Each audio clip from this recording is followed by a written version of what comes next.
Go yard. I got so much motherfucking design on right now. Break it down, bring it back, make it clap. I got 3 old thoughts, new block, where that. Assalamualaikum warahmatullahi wabarakatuh. Perkenalkan, nama saya Ananda Syaiba Surhalafi. Saya di sini akan menjelaskan tentang fenomenologi ontologi di dalam pemikiran Martin Heidegger.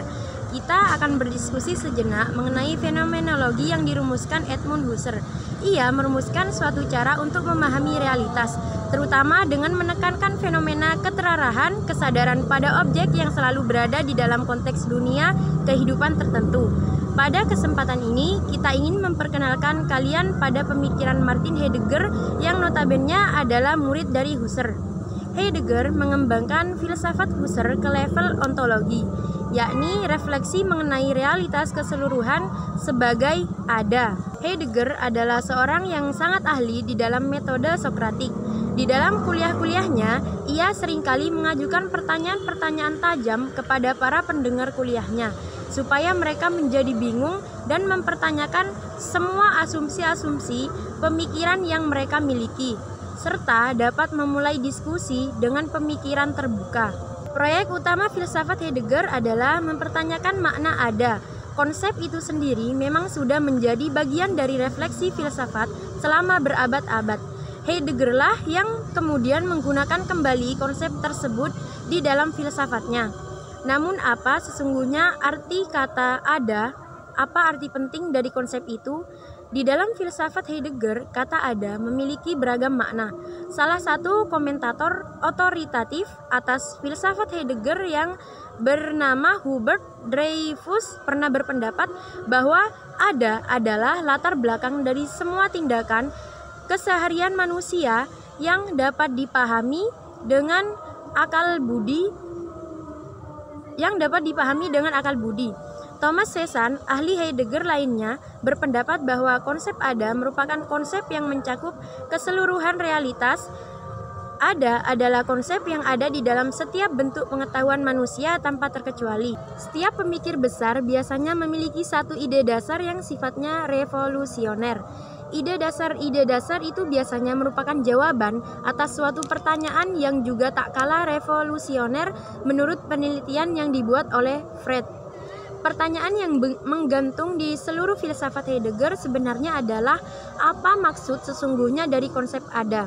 Di dalam filsafat, pertanyaan ini berada di ranah ontologi, yakni penyelidikan tentang ada yang merupakan dasar dari seluruh realitas. Maka dapat juga dikatakan bahwa filsafat Heidegger berfokus pada ontologi, namun ontologi Heidegger tidak sama dengan ontologi yang sudah ada sebelumnya. Searah dengan perjalanan waktu, makna dari pertanyaan tentang ada pun sudah berubah. Konsep ada sebenarnya ada di dalam setiap hal seperti ada batu, ada manusia, ada hewan, dan sebagainya. Bahkan dapat dikatakan bahwa segala sesuatu yang menempati ruang dan waktu tertentu di alam semesta ini memiliki ada. Jika dilihat dari karya-karyanya, Heidegger hendak menemukan ada yang mendasar ada-ada lainnya. Yang memang terdapat di semua hal. Assalamualaikum warahmatullahi wabarakatuh. Perkenalkan, nama saya Muhammad Eko Nur Faiz. Saya ingin menjelaskan materi tentang Heidegger muda. Heidegger muda adalah salah seorang filsuf Yunani kuno yang terbesar. Aristoteles pernah berusaha mendefinisikan ontologi yakni sebagai ilmu tentang sequence of being. Menurut Freud, orang yang pertama kali mengajukan pertanyaan tentang ada secara sistematik adalah Plato. Ia melakukan perdebatan tentang konsep ada dengan para sofis, yakni para pengajar retorika. Kaum sofis sendiri tidak percaya adanya kebenaran mutlak. Bagi mereka, segala sesuatu sifatnya relatif di muka bumi ini, maka dari itu hal yang salah bisa menjadi benar dan sebaliknya. Selama orang mampu memberikan argumentasi tentangnya, bagi Plato sendiri, problematika terkait dengan ada adalah problem gigantonabia, yang berarti problem para raksasa pemikiran. Di dalam tulisan-tulisannya, Aristoteles membedakan beragam ada seturut kategori pengertian. Yang kategori utama adalah substansi. Substansi yakni sesuatu yang sifatnya cukup diri, tidak membutuhkan suatu apapun di luar dirinya. Dengan posisinya itu, Aristoteles dapat dikategorikan sebagai seorang realis metafisikus.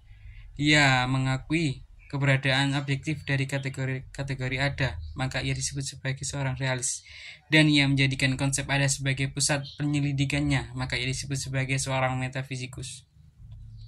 Di dalam filsafat selanjutnya, konsep substansi menjadi tema sentral dalam seluruh refleksi filsafat, terutama metafisika. Heidegger pun menjadi salah satu filsuf yang bergulat dengan tema ini.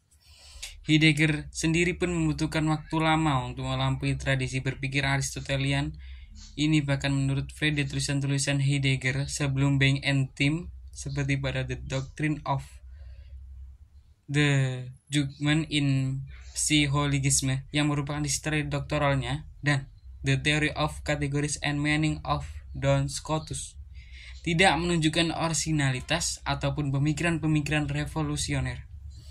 Walaupun tidak dianggap sebagai sesuatu yang revolusioner, pemikiran-pemikiran Heidegger muda sebenarnya juga mengandung argumen yang kuat. Sewaktu muda, pikiran Heidegger belum menyentuh upaya untuk merumuskan konsep ada sebagai sesuatu yang utuh dan universal. Ia masih melihat ada sebagai sesuatu yang melekat pada benda-benda lainnya. Menurut Heidegger, pemikiran Scotus sudah membuka kemungkinan dalam mengembangkan refleksi tentang ada yang sama sekali baru. Dalam arti ini, ada tidak hanya berlaku untuk benda-benda, tapi juga untuk manusia. Dengan kata lain, ada menjadi bagian dari seluruh realitas, termasuk realitas hakiki manusia. Pertanyaan tentang ada bergeser menjadi pertanyaan tentang relasi antara manusia dengan dunia. Namun, menurut Scotus, konsep ada berbeda-beda untuk setiap hal.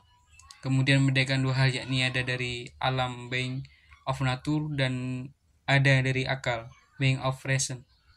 Dalam arti ini, kebenaran yang ada di dalam akal budi tidak otomatis sama dengan kebenaran yang ada di dalam alam.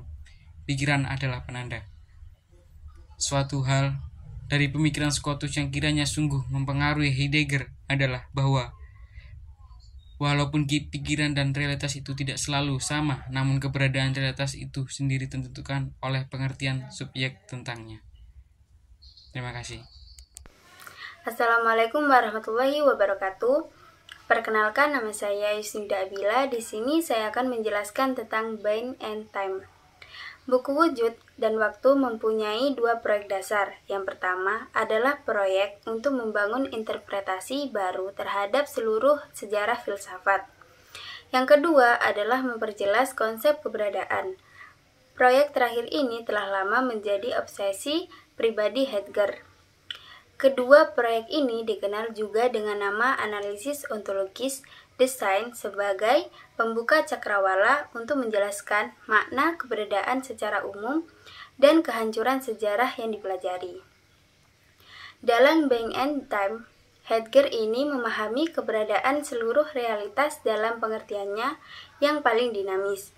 Sesuai dengan perkembangan dan perubahan realitas itu sendiri, dalam metafisika ontologi tradisional, konsep keberadaan tidak dipahami dalam kaitannya yang temporalitas waktu.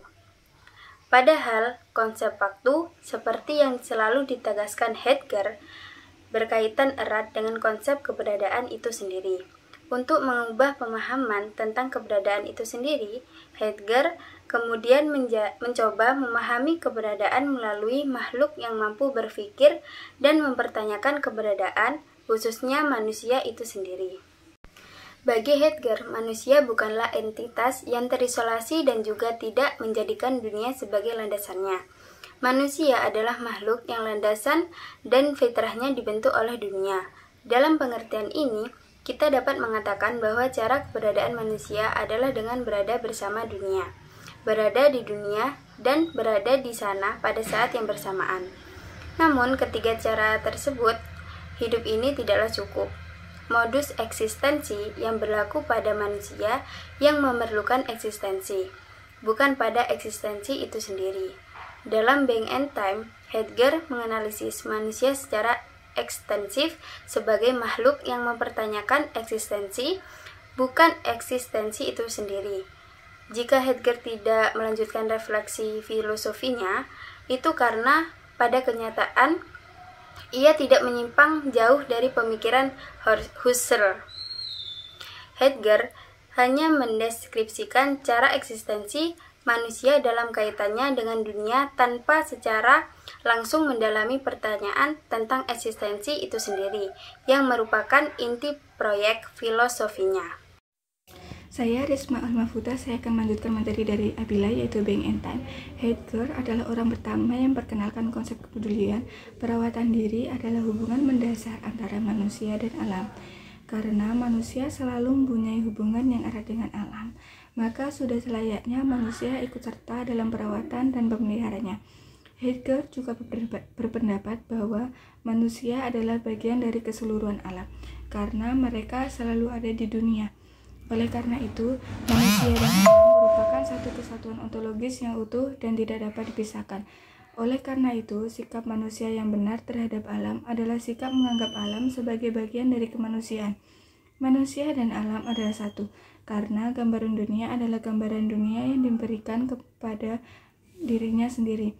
Kedua hal ini tidak dapat dipisahkan, segalanya bisa diketahui karena manusia menjelaskannya. Dan makna tersebut dapat diterima karena kita manusia adalah bagian dari makna itu sendiri. Inilah inti konsep temporalitas dalam filsafat Heidegger. Dalam konsep tersebut, ia tidak hanya mengatakan bahwa manusia adalah makhluk yang hidup dalam waktu, namun manusia juga hidup secara bersamaan dalam 3 dimensi, yaitu harapan akan masa depan, mencatat dan mengingat apa yang terjadi, dan terpesona serta terhubung dengan dunia sekarang. Menurut Heidegger, keserampakan ketiga momen tersebut yaitu masa lalu, masa kini, dan masa depan. Inilah yang kita sebut dengan temporalitas. Dalam pengertian ini, masa kini yang murni yaitu adalah ilusi karena manusia tidak pernah berada dalam masa kini yang murni, tetapi selalu hidup dalam dirinya sendiri. Assalamualaikum warahmatullahi wabarakatuh. Nama saya Nur Hasanah. Di sini saya akan melanjutkan mengenai materi fenomenologi sebagai ontologi. Fenomenologi adalah ilmu tentang fenomena. Secara spesifik, fenomenologi ini ingin kembali kepada objek itu sendiri. Artinya, fenomenologi menolak semua rumusan, teori, asumsi maupun prasangka yang seringkali justru mengaburkan proses untuk mencapai pengetahuan. Fenomenologi ingin memahami esensi dari kesadaran manusia sebagaimana dilihat dari sudut pandang orang pertama. Di tangan Husserl, fenomenologi menjadi suatu disiplin tersendiri yang berbeda dari ilmu-ilmu manusia lainnya. Heidegger melihat potensi besar di dalam fenomenologi, namun ia tidak lagi menggunakannya untuk memahami esensi kesadaran manusia. Fokus dari filsafat Heidegger adalah untuk memahami ada. Jadi dia menerapkan fenomenologi untuk memahami ada. Dalam arti inilah fenomenologi berubah menjadi ontologi. Untuk memahami ada, Heidegger awalnya mencoba memahami makhluk penanya ada, yakni manusia itu sendiri yang selalu berelasi dengan dunia. Manusia dan dunia adalah satu kesatuan yang tak terpisahkan. Manusia dan dunia itulah ada itu sendiri. Ada yang tidak terjebak pada ada-ada lainnya di dalam realitas, melainkan ada yang menjadi realitas itu sendiri. Filsafat Heidegger adalah salah satu upaya untuk memahami ada yang menyingkapkan dirinya. Make it clap, I got 3 old thoughts, new guap.